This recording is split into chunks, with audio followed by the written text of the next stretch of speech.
In April of 2023, police in a little town in western India got a call about something horrible being discovered inside of this tent on a farmer's property. So the police went to this property, they found this patchwork tent, which was propped up against the stone wall on the back of the property, and the police, they opened it up, they looked inside, and at first they didn't really understand what they were looking at. It just looked like a sort of weird religious shrine of some kind. But upon closer examination, April 15th, 2023, a mother and father named Hansa and Himu Makwana stood on the front doorstep of a little shack in a little village in western India called Vinchia. With these two parents were their two kids, a son and a daughter, who were 12 and 13 years old respectively, and they were really excited because tonight they were going to be spending the night with their uncle and their cousins who lived in this shack right in front of them. And so moments later, the door to this shack opened up and immediately the two kids ran inside calling out for their cousins, and the uncle who had opened the door, he just smiled and said hello to Himu and Hansa, and the parents, they're calling after their kids to, please behave, listen to your uncle, be good, but they were already gone. And so finally the uncle said, don't worry, they're fine, we'll have a great night, we'll see you tomorrow. And so Himu and Hansa thanked him very much, and then they turned around, they grabbed each other's hands and began walking out towards the dirt road that would take them back to their own home. The village that Himu and Hansa and their kids and their uncle and their cousins all lived in was a very poor, rundown farming community where for the most part people worked really hard but barely got by. But this night, as Himu and Hansa walked along this dirt road, passing by the shacks and tiny apartments and fields and livestock that were kind of all over the place, they weren't thinking about, the struggles of daily life in this village. Instead, they were thinking about how beautiful the village was that night. The sun was starting to set, and so the sky was this beautiful orange, and all the cows that had been out that day kind of wandering around the village were all starting to stand up and make their way back towards their stables for dinner, and with every step the cows made, the little bells on their neck would ring out. And so the scene in front of Himu and Hansa was so beautiful and peaceful that for a moment they just stopped on the road and kind of took in the sights and sounds. And then at some point, a group of cows who were making their way to their stable came up onto the road right where Himu and Hansa were, and very quickly the couple stepped back to make sure no mud or dirt got kicked up on their clothes. Now, Himu and Hansa were farmers by trade, and so on most days they would wear clothes that were covered in mud and dirt. But this night was different. Himu and Hansa were wearing their finest outfits, and they were not about to get them dirty. Hansa had on her beautiful red dress, and Himu was wearing a starched white button-up shirt. After the cows had crossed the road and suddenly the path was clear again for Himu and Hansa to walk on, Himu paused before taking a step, and he turned and just looked at Hansa. And Hansa, who lately had been feeling quite down, appeared to be very happy and radiant.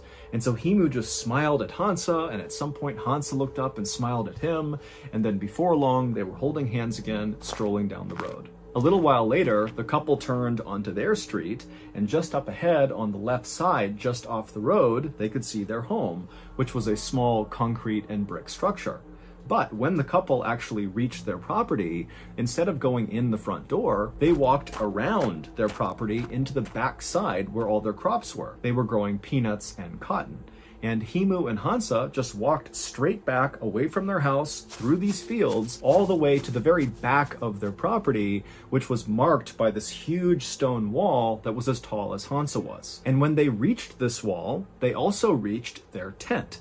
It was like this patchwork tent they had built, with one side being supported by the stone wall, and the other side, the side closest to them as they approached it, was supported by these pikes they had driven into the ground. Inside of this tent was the family's shrine to the Hindu god Shiva. And over the last couple of days, Himu and Hansa had been working on this new addition to the family shrine. It had been a lot of work, but it was finally done, and tonight, Himu and Hansa were finally going to be able to use it. The couple stood outside the tent, taking in the sights and sounds of the beautiful sunset, and then, one after the other, they went inside the tent. The next day, sometime in the afternoon, Himu and Hansa's children returned from their uncle's house after sleeping over there the night before. And when they got to their home, they went in the front door and immediately called out for their parents. But their parents were not inside the house. And so the siblings walked all around the house and then went out the back door thinking maybe their parents were out in the fields working, but when they went outside, they saw their parents were not out there either. And so as the kids stood there kind of wondering where their parents were, the boy said to his older sister, maybe they're in the shrine. So the kids left the back of their house, they cut straight across the field all the way to that back stone wall where they found the shrine, the tent that was propped up against the wall. And right away, the kids noticed something was off about the shrine. Whenever their parents were in there praying, they could typically hear them from a distance as they walked up to the shrine.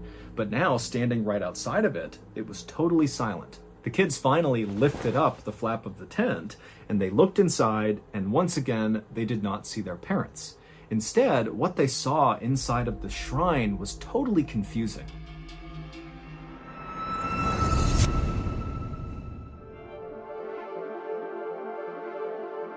Once the news headlines fade about whatever terrible thing happened to them, the victims of violent crime and their families are often left to pick up the pieces of their shattered lives all on their own. This is why we started the Mr. Ballin Foundation. It is a registered 501c3 charity whose sole purpose is to help these forgotten people. However, we can't do it alone. Since last year, with your help, we were able to raise and give away to victims of violent crime and their families nearly $500,000. And this year alone, our studio, Ballin Studios, is going to donate $1 million.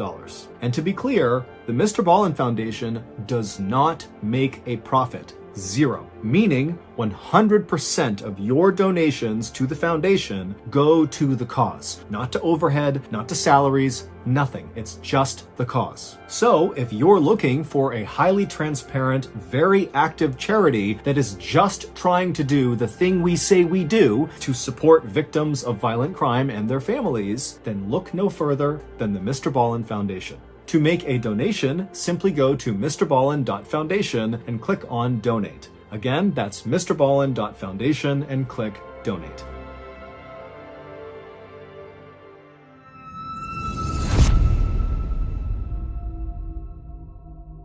The shrine, which their parents typically kept absolutely immaculately clean at all times, looked kind of dirty. There was this weird rusty colored liquid kind of all over everything, including on some of the holy objects, like the picture and statue of Shiva. And in the middle of the shrine, where there was this fire pit, were these two hunks of meat that looked like they had been placed in the fire and then forgotten about. The kids knew their parents would never leave the shrine in this condition, nor would they spoil food and let it sit out on a fire and not eat it. And so they're thinking to themselves, what happened inside of the shrine, and where are my parents? And then, when they did one more look around the inside of the shrine, they noticed something that they had not when they first opened up the tent. And when they realized what it was, they screamed and took off running. This is the story behind what those children saw. The night before, when their parents, Himu and Hansa, stepped inside the tent, they looked around and surveyed the shrine. Right in the middle of the shrine on the ground was that fire pit, and then off to the right side of the fire pit was a small egg-shaped statue that was a statue of Shiva, and then next to the statue was a picture of Shiva. Shiva is a powerful figure in the Hindu religion. He is viewed as a god of both rebirth and of destruction, and when he is portrayed, like in the photo and in the statue that was inside of the shrine, his skin is smeared white with the ashes of corpses. He has crescent moons in his hair, and around his neck are snakes and skulls. And so Shiva is kind of viewed as both a loving, kind god and also one to be scared of. And so after the couple looked around at their shrine for a second, they got to work.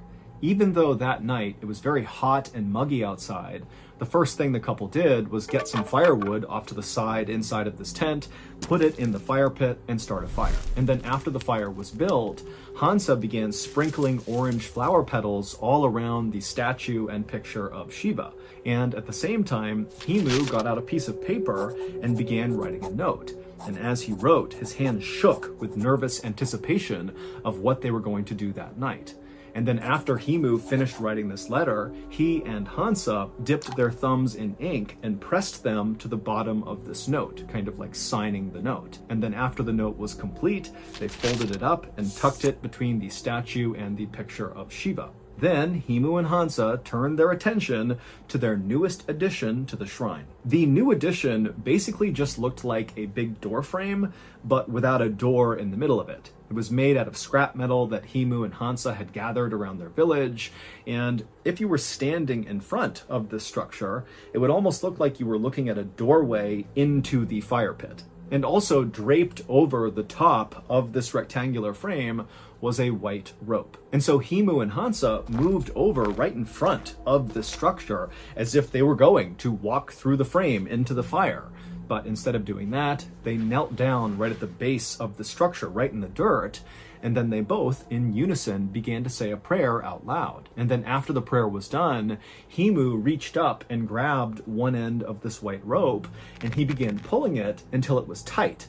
And then he pulled it a little bit more and a little bit more until he had it right where he wanted it, and then he held the rope steady. And then Himu, still holding onto this rope, along with Hansa, very carefully got down onto their bellies, Himu being very cautious not to give any slack to the rope or pull it any farther. And then once they were in position on their bellies, all they would have heard was the crackling of the fire in front of them, and all they would have felt was their hearts beating in their chest. Now, very likely, Himu and Hansa were terrified at this point, but this was their moment. They had come too far, and they knew they had to finish this ritual. And so, with one last loving look at each other, the couple nodded, and then turned their attention back to the fire, and then Himu let go of the rope. The rusty-colored liquid that Himu and Hansa's children would discover inside of this shrine the next day was Himu and Hansa's blood.